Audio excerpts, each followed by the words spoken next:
também. Cadê a Clarinha? Cadê? A Clara também, da Clara também. Ô Clara, você não está aqui em cima para receber oração? Vem para cá, apesar de você não ser mais criança. Vem cá, vamos orar. Quem mais está fazendo aniversário? Quem fez aniversário em outubro, esse mês? Deixa eu ver, levante a mão aí. Ninguém? Nenhuma criança fez aniversário? Em outubro? João Lucas, isso mesmo. Quem mais? Não, só aqui, ó. Só aqui. Pastora Beth, o Lucas também. Então vamos agradecer a Deus. Não, gente, criança, tá certo. Criança de Jesus, tá certo. Aí, ó. Muito bem, o André Filho também. Vamos orar então por essas crianças, pela Helena. A Jéssica vai contar um testemunho algum dia sobre ela, o que aconteceu. Deus abençoa cada uma dessas crianças, essas que fizeram aniversário também esse mês. Senhor, dê a elas, meu Deus, toda unção, graça, capacitação, as virtudes do Teu Espírito Santo venham sobre elas, encha elas de sabedoria, que elas possam, Senhor, resplandecer mesmo nessa geração, serem crianças sábias, que elas possam ser conduzidas pelo Teu Espírito Santo, em nome de Jesus. Nós repreendemos delas, meu Deus, todo ataque, toda investida do inferno, e declaramos que o Senhor renova as forças delas em nome de Jesus. Vamos lá cantar parabéns para essas criançadas que fez aniversário.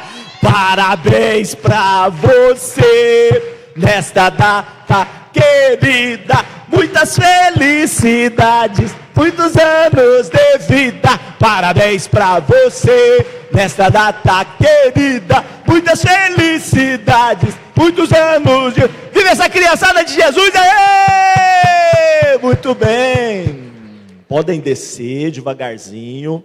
Titio Horácio vai compartilhar agora uma palavra para nós. Vamos lá. Muito bem. Aleluia.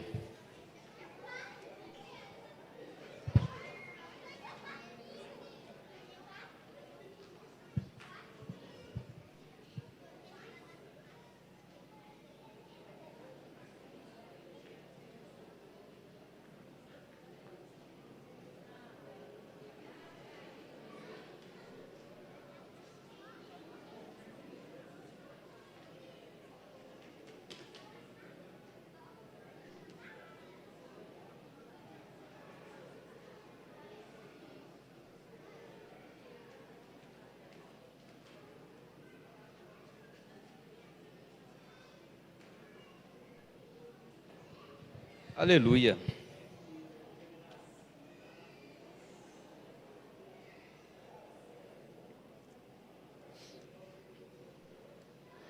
Glória a Deus. Irmãos,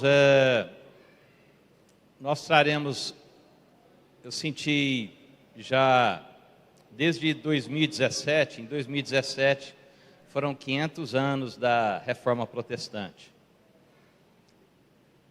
E eu tenho quase certeza que em 2017, dia 31 de outubro, deu num domingo. E eu fiquei com muita vontade de, naquele dia, trazer uma mensagem sobre a Reforma Protestante, mas por algum motivo, alguma coisa desencaixou, e aí nós não tivemos esse momento de falar sobre essa reforma. Então, esse momento aqui está acontecendo com 6 anos, né? É isso, irmãos? 6 anos. E nesse tempo, Deus veio amadurecendo essa mensagem no meu coração. Uma das vantagens de ser referido, como o pastor Carlinhos falou, tio Horácio, não é isso? De ser chamado de tio. É também... que nós aprendemos que ao longo do tempo Deus vai amadurecendo o que Ele quer falar através de nós no nosso coração, né? E nos ensinando a trabalhar com o tempo, esse mistério. Eu queria falar então com a igreja sobre a Reforma Protestante, mas eu não queria abordar, falei isso ontem à noite com o pastor Carlos, conversamos longamente ontem. Eu não queria abordar a reforma protestante numa perspectiva de ficar falando aquilo que foram os erros de trajetória da igreja. Até porque nós devemos um grande respeito a todo ser humano que professa uma fé diferente daquela que nós professamos. É importante que nas nossas manifestações de fé, que nós nos preservemos e nos abstenhamos de ofender as pessoas naquilo que elas creem. Então eu queria, até porque também, irmãos, nós temos muitos amigos e pessoas, sobretudo na minha vida, muito importantes que professaram e professam uma fé diferente dessa fé que nós aqui professamos. Então esse respeito, esse carinho, no meu caso também, com essas pessoas, é uma coisa oportuna. Eu aprendi isso com o pastor Carlos, antes ainda, logo no início da igreja, quando eu andava, as primeiras vezes que eu andava com ele, eu percebia o respeito que ele manifestava para com os outros religiosos, a despeito da fé que eles professam. Então não quero aqui fazer uma pregação de protesto, quero fazer uma pregação a partir daquilo que foram os postulados básicos da reforma protestante. Nós teremos muito material por aí, pela internet, pela televisão, falando sobre isso, falando o que originou tudo isso. Então nós teremos bastante conhecimento com relação a isso. Teremos o evento na escola também, no dia 31 de outubro, né? Mas o que aconteceu? A igreja vinha, apenas uma digressão rápida, a igreja vinha num processo assim de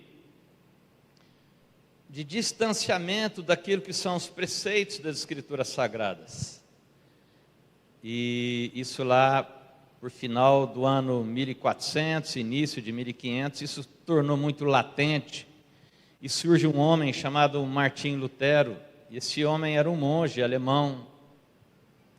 E ele então havia traduzido a Bíblia, e durante esse processo, a leitura das Escrituras chamou bastante a atenção dele, ao ponto dele então discorrer e propor para a igreja então a discussão de 95 teses, que ele pregou na porta da igreja. E o propósito dele então na época não era uma divisão, mas era um propósito de discutir as teses que ele levantou à luz das Escrituras Sagradas. Depois a própria igreja não entendeu aquilo muito bem, aquilo acabou virando uma briga religiosa, uma briga que não dá em nada. Eu não sei se você já percebeu isso, mas ninguém mudou de ideia depois de uma discussão religiosa, não é verdade? Não consegue, porque as pessoas fecham o coração. Portanto, eu queria trabalhar essa reforma protestante, essa mensagem sobre ela, não até o momento em que ela foi necessária, e ela foi necessária, né? Mas a partir de então, e a partir de então, de outubro de 1517, o mundo passou a elaborar mais, a imaginar mais, a interpretar mais aquilo que é escrito. E um dia, até conversando com o pastor Carlinhos, eu entendo que a própria reforma protestante, ela foi muito importante para o próprio progresso da ciência e da filosofia, porque as pessoas foram chamadas a discutir aquilo que lê. E se você que é mãe e pai de criança, que está na escola, incentive a sua criança a ler as Escrituras. Não somente por uma questão religiosa e espiritual, mas à medida em que nós lemos as Escrituras, nós vamos desenvolvendo a nossa capacidade cognitiva de interpretação. Isso é muito importante. Então, por que é que o povo judeu é tão notável? O pastor Charrier falou para nós sobre a quantidade de prêmios ganhados pelos judeus ao longo da história. É porque eles começam a alfabetização deles com as Escrituras Sagradas. E as Escrituras Sagradas, ela tem a conotação espiritual, e essa é a principal, mas também ela ajuda muito à medida em que a gente pausadamente vai aprendendo a ler e extrair do texto aquilo que é a mensagem. Esses dias conversando, não sei com quem aí, eu lembrei muito de um professor que eu tive lá pelos idos 1900 e J. Porto, em que eu tinha um professor no cursinho que ele dizia assim, ó, o problema do problema é que às vezes o indivíduo não sabe ler. É isso que ele dizia. Mas ele falava isso descontraidamente, explicando que o problema do problema está em não se interpretar as coisas. E Martinho Lutero, então, fazendo essa tradução da Bíblia, ele foi olhando aquilo e aí ele desenvolveu aquelas 95 teses, e aí depois tem toda a história, mas nós vamos nos ater ao que aconteceu pós-reforma. Que aí surgiram alguns postulados a respeito da fé. E o último deles surgiu aí em junho de 1965, ou seja, foi um tempo aí de mais de 400 anos, 400 e poucos, 400 e muitos anos aí, até chegar nesses chamados, acho que os irmãos podem projetar aí, não sei se vai ser possível, são os chamados 5 solas da Reforma Protestante. Se der para você ler ali, você pode acompanhar comigo. O que são esses 5 solas? A palavra sola significa, ela do latim, ela é somente. Então, ao longo da história, depois de Martinho Lutero, vários teólogos e religiosos foram estudando as Escrituras Sagradas e chegando a essas 5 conclusões, esses 5 postulados, que são praticamente o alicerce daquilo que nós estamos vivendo aqui hoje. E quando nós olhamos então para o que é colocado, nós temos o primeiro deles, sola Escritura, ou seja, somente a Escritura. Depois nós temos somente Cristo, o solos Christus, eu engoli um L ali. Depois, sola gratia, não é sola grátis não, sola grátis eu também escrevi errado, irmãos. É porque eu não enxergo direito, eu edito no celular. Na verdade, em alguns casos é só, para resolver é só a graxa mesmo, né? Eu fui engraxate durante muito tempo, gente. E a graxa é que me alimentou e alimentou a minha família durante muito tempo. E naquela época eu não sabia disso, mas somente a graxa que resolveria o nosso problema de fome, sabe? A fome era terrível. Mas depois a quarta, sola fide, ou seja, fide, que é fides, é o mesmo original de fé, né? E só lhe deu glória. Então, o primeiro postulado, somente a Escritura, ele vai falar, esses teólogos entenderam que a Escritura que é o elemento, que é a base, que é a norma, que é o que mais, hein, gente? O alicerce, o fundamento sobre todo o mistério que envolve a existência. Presta atenção numa coisa. Nós somos um animal racional. Amém? Quantos são animais racionais aí? Deixa eu ver. Glória a Deus. Que vivemos por referência.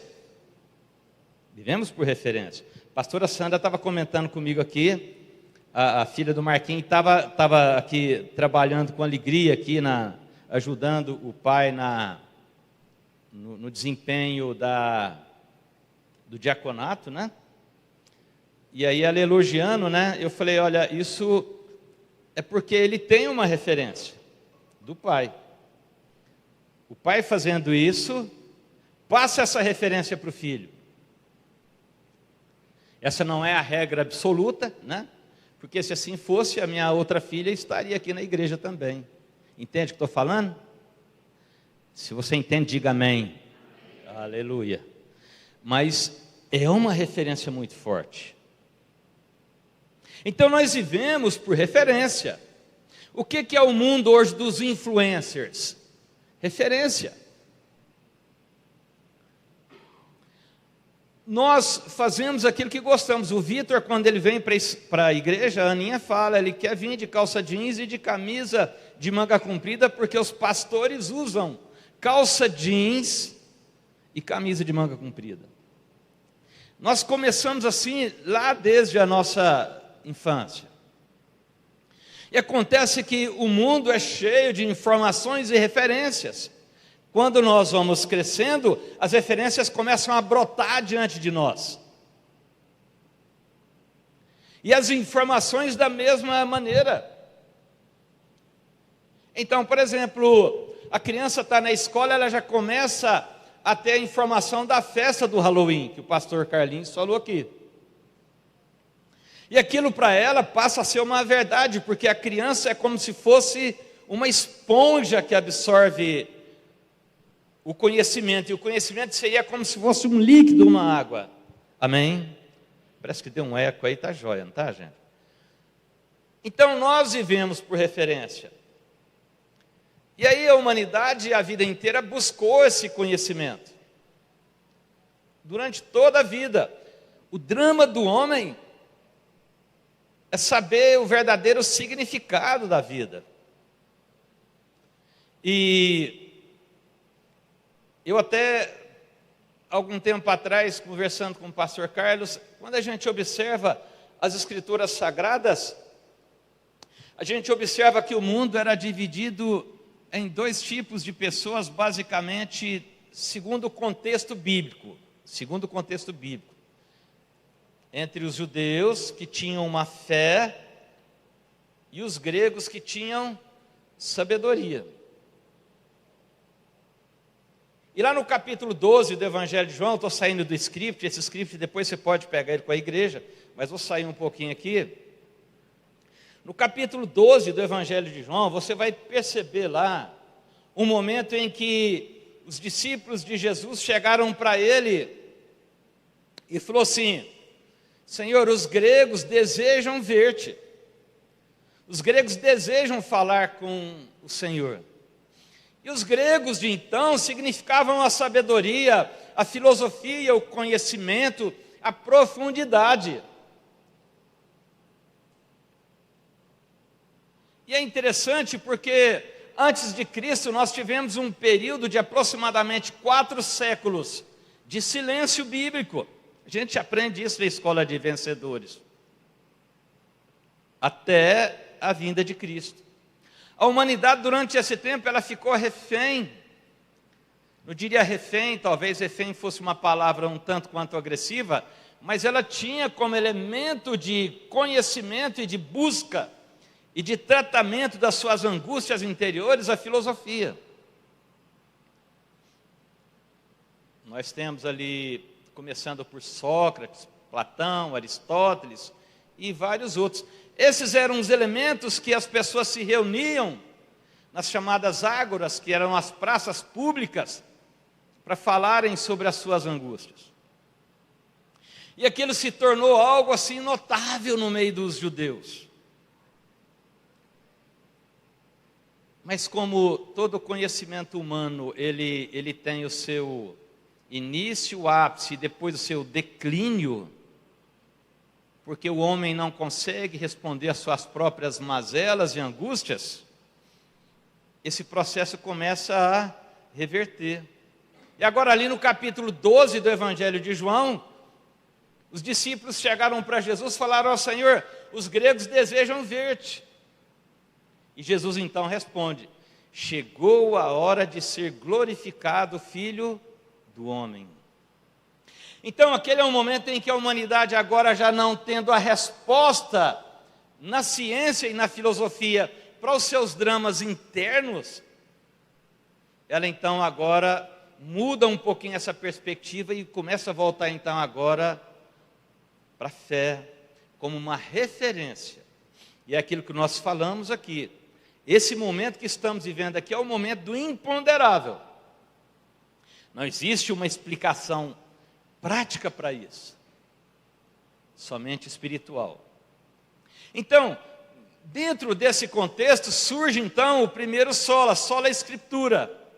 É uma expressão em latim, em que aqueles teólogos então entendem que a única referência firme, porque ela é muito perfeita em sua totalidade, nos seus 66 livros, Somente ela é capaz de levar o homem a compreender o seu próprio drama existencial e a fazer então uma reprogramação.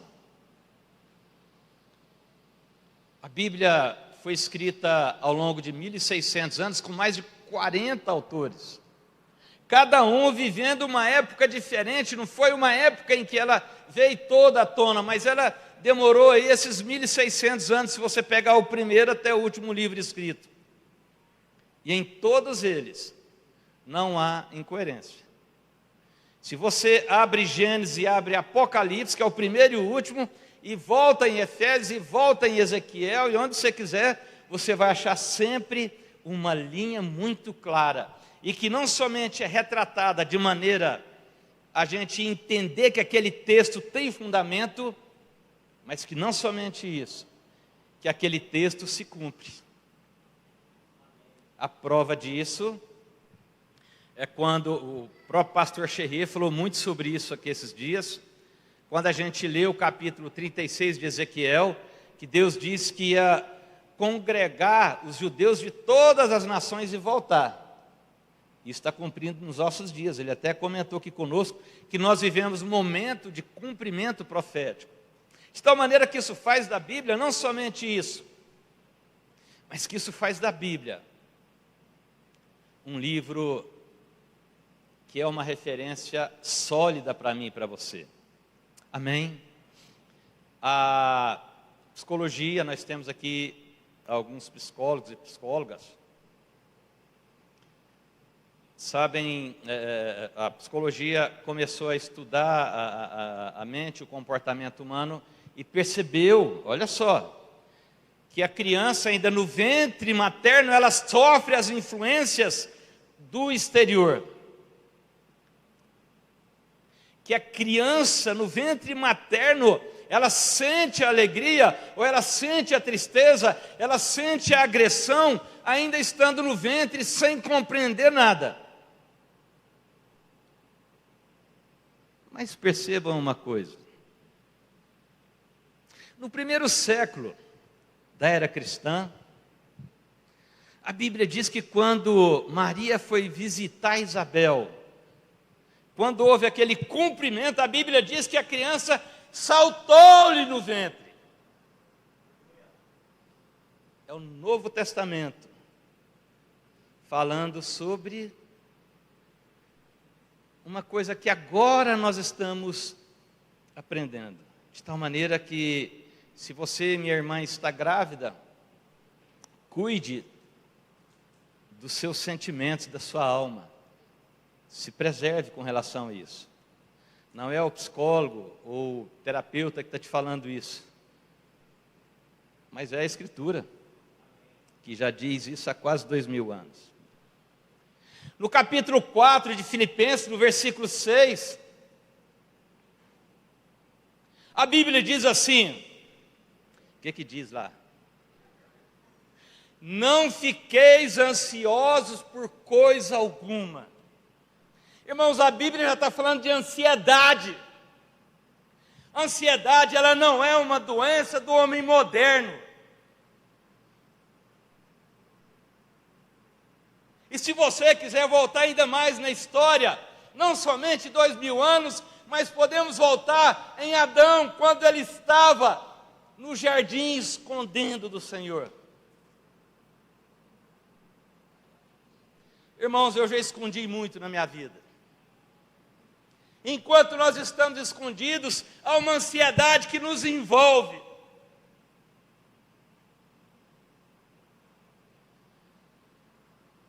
E Paulo diz: não fiqueis ansiosos por coisa alguma, antes sejam as vossas petições conhecidas diante de Deus, pela súplica, ou seja, pedindo, com ações de graça. E aí ele diz assim, olha aqui, irmãos, e a paz de Deus, que excede todo entendimento, guardará os vossos corações e as vossas mentes em Cristo Jesus. Você entendeu uma coisa aí? Presta atenção. Guardará os vossos corações, enfarte, e as vossas mentes, derrame. Se você é hipertenso, hipertensa, ele está deixando para você uma receita. Apresenta diante de Deus as suas petições. Está entendendo como é que a Escritura ela é um campo super frutífero de referência de qualidade de vida? A Elizabeth, ela é psicoterapeuta. E eu fico vendo lá, né, fico observando ela comentar comigo. Acho que eu sou o grande paciente dela, né? Nem tão grande assim naturalmente, mas assíduo, né? E a gente sempre comenta e ela mostrando para mim, durante as aulas, as abordagens que tem para um controle das nossas emoções. Porque uma mente desgovernada, ela é uma carreta na descida sem freio. E às vezes nas Escrituras, às vezes não, com certeza, lendo as Escrituras, isso nos dá mais paz, nos dá tranquilidade. Então o primeiro postulado é esse, ele diz, sola Escritura. E aí nós temos ali algumas passagens, eu acho que o tempo não nos vai ser suficiente, depois um dia podemos retornar a esse tema, talvez na escola. Ele coloca a Escritura como uma fonte. Por isso que nós percebemos aqui ao longo da festa dos tabernáculos, o próprio pastor Charrier incentivando a igreja a ler. Leia os profetas, leia a Bíblia, leia tudo, sabe? Porque ali é uma referência. Para todos os assuntos, nós abordamos aqui apenas 2. Mas para todos os assuntos que você quiser imaginar. Se você é um empresário, nós acabamos de falar aqui, 1 Coríntios capítulo 3, verso 6. Né? Eu abordei aqui a questão do imponderável, mas o pastor Carlinhos, na sequência, trouxe um alongamento ainda dessa compreensão para mim e para você, quando ele diz, olha, houve uma ação sobrenatural mediante uma ação natural. Porque às vezes no meio empresarial nós estamos orando muito e trabalhando pouco. Entende isso aí? Quando você abre a carta aos Efésios, no capítulo 6, no versículo 10, vai dizer assim, ó, sede fortalecidos no Senhor e na força do seu poder. E ele vai desenvolvendo esse texto e a certo momento ele diz assim, ó, no demais, sede fortalecidos no Senhor e na força do seu poder. Mas quando você vai um pouco antes desse texto, é uma sequência de conselhos para a vida natural. De tal maneira que nós transitamos entre o natural e o espiritual. Talvez você nunca pensou nisso, mas quando nós vivemos esse momento espiritual aqui, ele foi precedido por um momento natural que Deus manda. Qual que é? Dízimos e ofertas. Se você entende o que estou falando, diga amém. Então a Escritura como fonte inesgotável é colocada aí como um desses primeiros, esse primeiro postulado aqui da fé cristã para os últimos tempos. Depois ele diz o segundo, solos Christus, ou seja, somente Cristo. E ali nós citamos aí a primeira passagem que está em Atos capítulo 4, verso 10 a 12. Lá vai dizer que não há nenhum nome dado entre os homens em que possamos ser salvos, a não ser Jesus Cristo. Talvez você está diante de uma esquina da sua existência, dos seus dias, e precisa de um milagre. Ele está falando ali de salvação, de vida eterna. Mas esse Cristo pode tomar você pelas mãos e te conduzir em vitória. Você crê nisso? Depois, até tiraram aqui para colocar o versículo para nós, mas voltando lá, somente a graça, o sola grátis, né? Eu sei, no início eu expliquei isso aqui. Na verdade, a expressão em latim correta é sola gratia, né? Ou seja,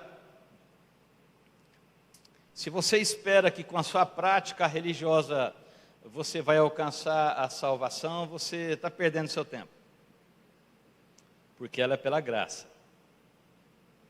Pastor, então eu continuo do jeito que está? Pode continuar. Só que se você entende a graça e continua do jeito que está, é porque você não entendeu a graça. Entende? Já ser bem redundante aqui.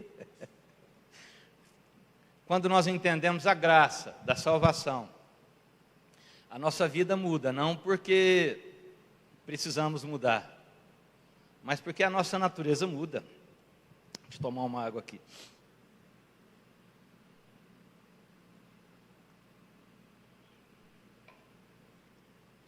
Irmãos, nós temos lá em casa uma cadelinha, a Maju. Nós damos para ela uma ração muito cara, 60 e tantos reais o quilo, mais caro do que um self-service, quase o preço de um rodízio. E ela come aquela ração com muita vontade. Mas aquela ração, ela não é atraente para mim. De frente à minha casa é um pasto, e lá tem um cavalo que o cidadão aluga o pasto para umas vacas. Esse cavalo chama Faísca. O Faísca, ele chega num monte assim de capim e come aquele capim com aquela boca. E eu olho aquilo lá e falo, gente, mas como é que ele está gostando disso?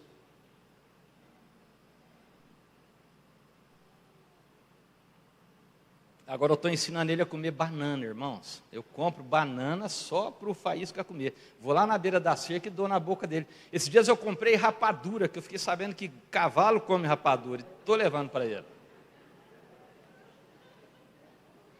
Eu acho que na rapadura eu e ele mais ou menos identificamos, que eu gosto muito de rapadura. Mas no restante não. Assim, irmãos, é todo nascido de novo. Quando nós nascemos de novo, a Bíblia diz, lá em 1 Pedro, capítulo 1, versículo 23, a Bíblia diz que nós somos regenerados. Ou seja, regenerado significa não é parar de beber, fumar e dar calote. Ele está dizendo que nós somos gerados novamente. E aquela nova pessoa gerada novamente, ela tem outros valores e outras coisas que ela gosta. Entende o que estou falando? Então, quando eu sou gerado novamente em Cristo, ainda que eu olhe alguma coisa que no passado me lhe era muito apetível, agora já não é mais. Por que isso? É porque eu tenho medo do pastor Carlos depois me chamar a atenção? É claro, porque o pastor é brabo mesmo. Mas, sobretudo, porque a minha natureza mudou. Entende? E essa mudança, ela é porque pela graça. Ou pela graxa, se você... Depois nós temos, e agora caminhando para o final, sola fide, ou seja, somente a fé. Nós precisamos aprender a viver pela fé. Quando nós oramos aqui, nós precisamos de trazer, introjetar isso dentro da nossa alma e dentro do nosso espírito. Quando Martim Lutero leu Romanos capítulo 1, verso 17, eu não sei se eu citei ali, não vou olhar para trás para não me desconcentrar, mas ele diz, o justo viverá por fé. Olha aqui para o tio Horácio, todo mundo. Eu não sei como é que está a sua vida. Talvez você esteja morto. E você precisa de vida. Então você precisa de quê? De fé.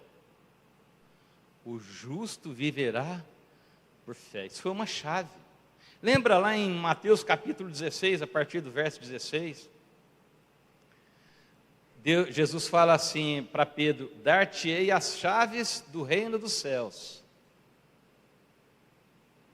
E a gente sempre imagina São Pedro recebendo uma chave, não é isso? Tem alguém aqui que imagina na mente igual eu? Eu imaginava isso. São Pedro com aquela barba branca assim, e Jesus entregando a ele uma baita chave, né? E ele pegando aquela chave. Não, irmãos. A chave é uma chave que abre o nosso entendimento. Para renovar, tirar todo o lixo de lá. Lembra o que diz lá, o início do capítulo 12 de Romanos? Mas transformai-vos pela renovação da vossa mente. E por fim, os irmãos do louvor, se quiserem subir, nós já vamos falar. Por fim, só lhe deu glória, ou seja, toda a glória pertence ao Senhor. Toda a glória. Toda a glória. Toda a glória. Eu não sei se eu coloquei ali, mas a carta aos Coríntios vai dizer no capítulo 5, verso 18. Vai dizer assim, ó: e tudo provém de Deus.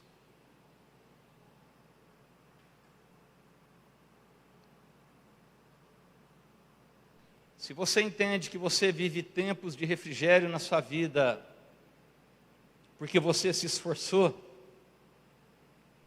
a Bíblia está dizendo que isso não provém de você, mas provém de quem? De Deus.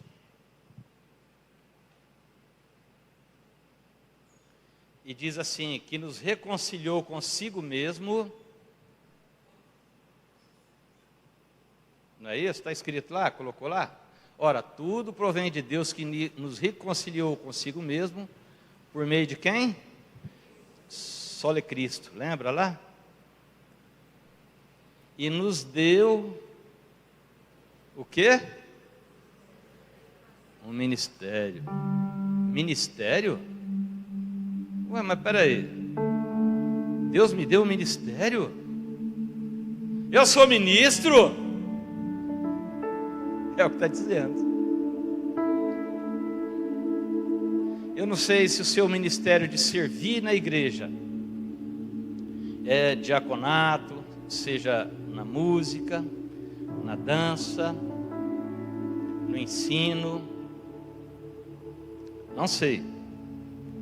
O que mais nós temos de serviço aqui? Tanto serviço. Mas um ministério eu tenho certeza que Ele deu para mim e para você. O ministério da reconciliação.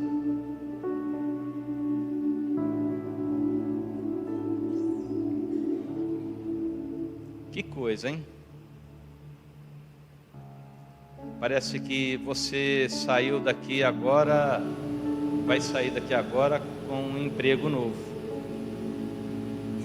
Você que estava torcendo tanto a mudar de emprego, Deus te dá uma incumbência.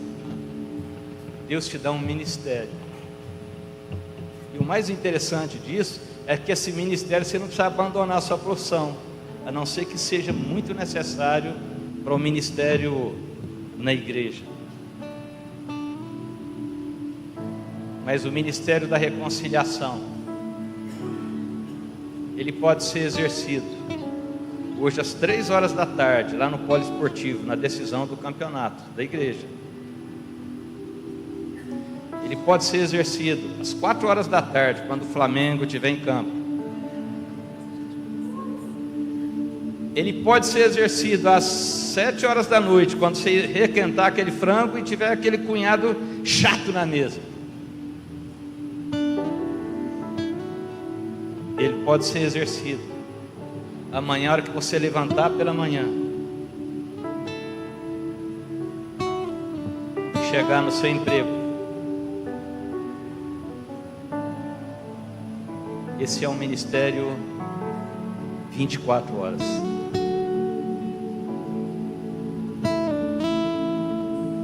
Irmãos, eu tenho o maior orgulho de trabalhar para algumas empresas de Araguari. O maior orgulho. Entre elas é do Pastor Zezinho, Restaurante Napolitano. E várias outras. Mas o meu maior orgulho foi porque, pela fé, o Senhor me arrumou um emprego no reino dele. Eu estou usando emprego, irmãos, somente para descontrair. Mas é um privilégio tremendo servir ao Senhor. Isso está na Escritura. Isso acontece pela graça. Isso acontece porque é Cristo. Isso acontece pela fé. Servir a Cristo muda a minha e muda a sua vida. Fique de pé, vamos orar ao final dessa reunião.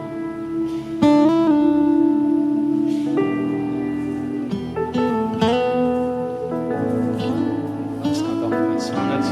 Vamos cantar uma canção terminando esse momento. Música esmorece e o resto desaparece. Simplesmente Os vossos delitos e pecados.